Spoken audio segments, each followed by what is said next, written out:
এই দাঁড়াও, তোমরা এই রাস্তাতে কোথায় যাচ্ছ? হুজুর, এই তো সামনের দিকে যাচ্ছি। ছোট ছোট ভাই, আমার এক হাতে টাকা আছে, তোমরা যদি টাকা নাও তাহলে দুনিয়াতে আরামায়েশ করতে পারবে। আর এক হাতে টুপি আছে, যা দিয়ে নামাজ পড়ে তোমরা আল্লাহর সঙ্গে মিলে যেতে পারবে। এখন তোমরা বলো কে কোনটা নিবে?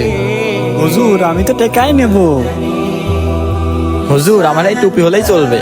আচ্ছা, তুমি টুপি নিয়ে কি করবে? হুজুর, এই টুপি নিয়ে আমি 5 ওয়াক্ত নামাজ পড়বো।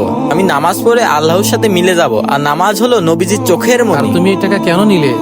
হুজুর, এই টাকা দিয়ে আমি সারা জীবন বসে খেতে পারবো, কোনো কাজ করা লাগবে না। কি রে সুয়াগ, আজান হয়ে গেল, নামাজ পড়তে যাবি না? না না, আমার কাছে এখন অনেক টাকা, নামাজ পড়ে এখন কি হবে? তুই থাক, আমি চলে গেলাম। ছোট ভাই, নামাজের তো সময় হয়ে গেল, তুমি একটা কাজ করো, তুমি নামাজটা এখানেই পড়ে নাও। এই নাও যায় নামাজ। আচ্ছা ঠিক আছে হুজুর। وينشط ذاك السقيم এই টাকা নিয়ে আমি এখন বড় লোক হয়ে যাবো। দেখি কয় টাকা আছে। 1 2 কি ভাই, টাকা কোথায় গেল?